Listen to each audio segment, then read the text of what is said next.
Bismillahirrahmanirrahim. Assalamualaikum warahmatullahi wabarakatuh. Selamat malam kepada Bapak Denu selaku dosen pengampu mata kuliah Fikih Siasah. Pada kesempatan kali ini saya akan menjelaskan tentang pemikiran politik Khawarij.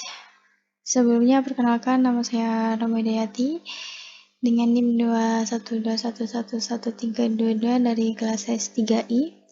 Baik, langsung saja ke materi yang pertama, yaitu tentang pengertian Khawarij. Kata Khawarij berasal dari bahasa Arab, jamak dari kata kharij, artinya yang keluar. Khawarij dikenal sebagai kelompok yang keluar dari Partai Ali. Namun, Syahrasitani mendefinisikan Khawarij dalam arti luasnya sebagai setiap orang yang keluar dari pemimpin yang sah, memperoleh persetujuan masyarakat. Menurutnya, Khawarij tidak hanya terbatas pada orang-orang yang membelot pada Ali bin Abi Thalib saja, tapi juga setiap pembelot, baik membelot pada masa sahabat maupun pada masa setelahnya.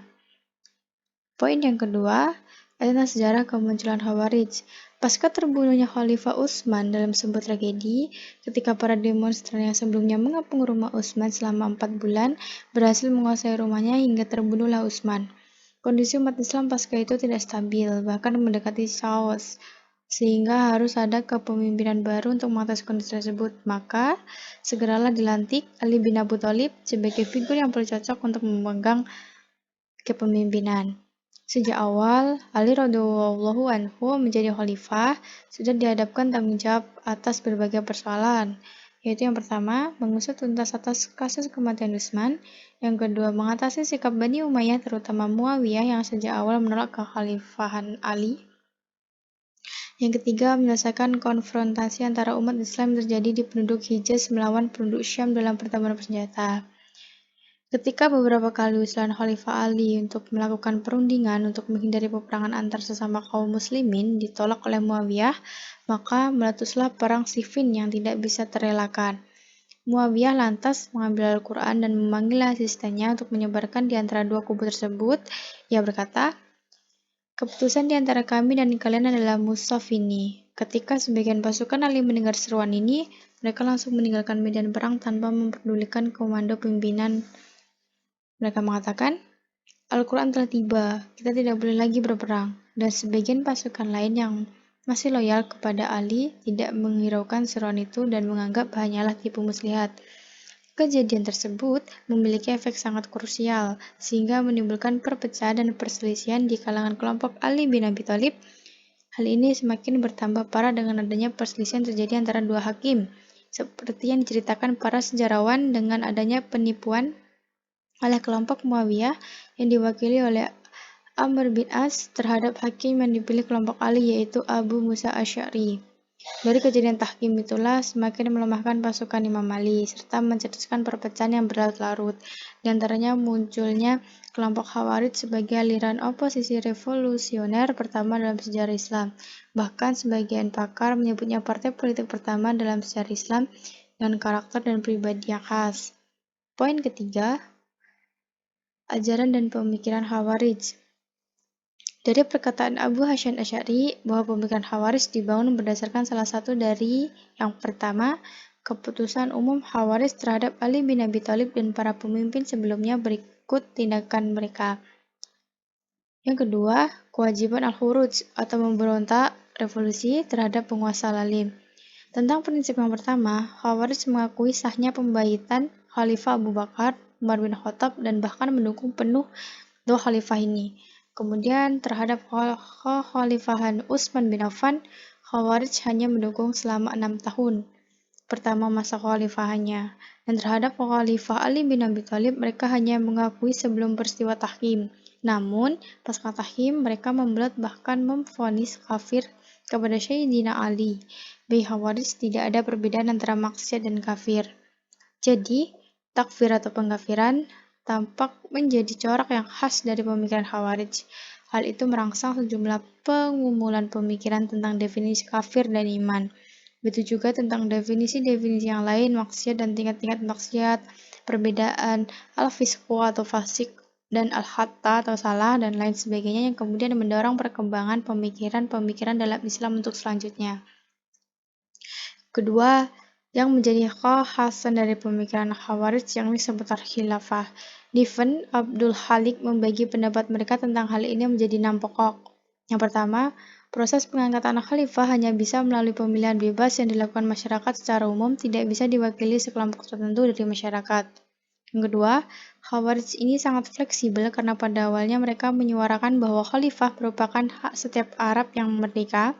Namun, tatkala banyak orang asing yang bergabung ke dalam paham mereka, Khawarij tidak lagi mensyaratkan kearaban, mereka hanya mensyaratkan Islam, ilmu, dan keadilan. Yang ketiga, di antara sekte Khawarij yaitu sekte Najdat yang berpendapat bahwa tidak harus mengangkat imam jika manusia telah mampu menegakkan keadilan. Jadi, pengangkatan imam tidak diwajibkan syariat. Yang keempat, takfir atau pengkafiran. Ini adalah terkenal dari pemikiran Khawarij, pengkafiran pada setiap penentangnya. Khawarij gagal membedakan antara satu dosa dengan dosa lainnya. Mereka menganggap orang yang salah dalam berpendapat sebagai pendosa. Yang kelima, slogan Khawarij yang terkenal adalah La hukma illa li Allah, atau tidak ada putusan selain putusan Allah, yang sedikit sudah dijelaskan sebelumnya. Dan yang terakhir, hijrah. Hijrah tampak menjadi tanda yang berkaitan dengan takfir sejak mula pertama pemikiran Khawarij, yaitu kejadian tahkim. Hal itu terkait dengan khutbah Abdullah bin Wahab Raisibi, imam dari aliran Khawarij, yang mengajak untuk berijah, beramar ma'ruf nahi mungkar. Kaum Khawarij memandang bahwa negara sudah penuh dengan para pendosa, oleh sebab itu mereka harus berhijrah ke negara Dar as-Salam, sebagaimana hijrahnya Nabi SAW menuju Madinah. Poin yang terakhir yaitu tentang sekte-sekte Khawarij.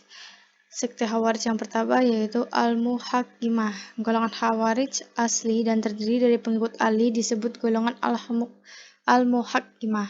Bagi mereka, Ali Muawiyah, kedua hakim yang dipilih Amr bin As dan Abu Musa al-Syari, dan semua orang yang menyetujui arbitrasi bersalah dan kafir. Selanjutnya, hukum kafir ini mereka luaskan artinya sehingga termasuk ke dalamnya tiap orang yang berbuat dosa besar. Yang kedua, Al-Zariqah.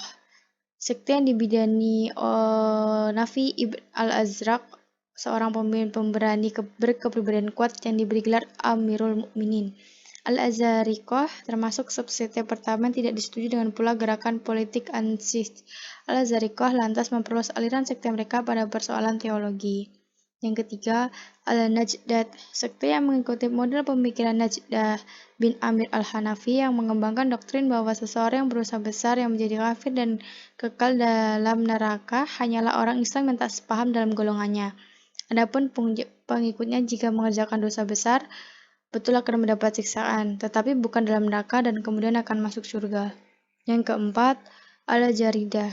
Mereka adalah pengikut dari Abd al-Karim Ibnu al-Ajrad. Kaum ini bersifat lebih lunak, karena menurut paham mereka, berhijrah bukanlah merupakan kewajiban sebagai diajarkan oleh Nafi, Ibnu al-Azraq, dan Najdah, tetapi hanya merupakan kebajikan. Dengan demikian, kaum Al-Jaridah boleh tinggal di luar daerah kekuasaan mereka dengan tidak dianggap menjadi kafir.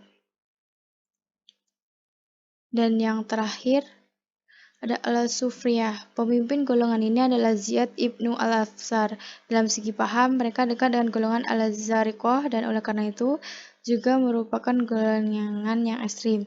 Hal-hal yang membuat mereka berbeda, yaitu yang pertama, orang Sufriyah yang tidak berijah tidak dipandang kafir. Yang kedua, mereka tidak berpendapat bahwa anak-anak kaum yang mereka anggap musyrik boleh dibunuh.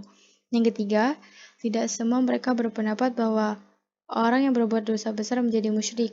Yang keempat, yang boleh diperangi hanyalah ma'askar atau kamp pemerintah, sedangkan anak-anak dan perempuan tak boleh dijadikan tawanan. Yang kelima, term kafir tidak selamanya keluar dari Islam, karena mereka membagi kufur menjadi dua, kufur bi inkari al-nikmah atau mengingkari rahmat Tuhan, dan kufur bi inkari al-rububiyah atau mengingkari Tuhan. Dan yang keenam, takyah hanya boleh dapat bentuk perkataan dan tidak dalam bentuk perbuatan.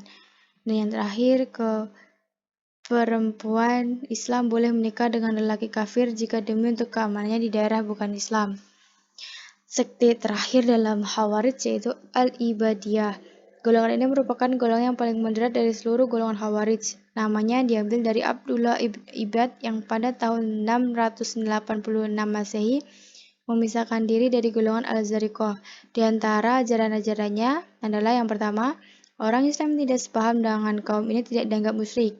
Yang kedua, daerah yang harus diperangi adalah dar kufur ma'askar pemerintah. Yang ketiga, orang Islam yang berbuat dosa besar adalah muwahhid yang mengisahkan Tuhan, tetapi bukan mukmin dan bukan kafir al-milah yang itu kafir agama. Dan terakhir, yang menjadi harta rampasan adalah kuda dan senjata. Emas dan perak harus dikembalikan pada yang mempunyai. Mungkin cukup sekian pembahasan tentang pemikiran politik Khawarij pada kesempatan kali ini. Apabila ada salah kata, saya mohon maaf. Wassalamualaikum warahmatullahi wabarakatuh.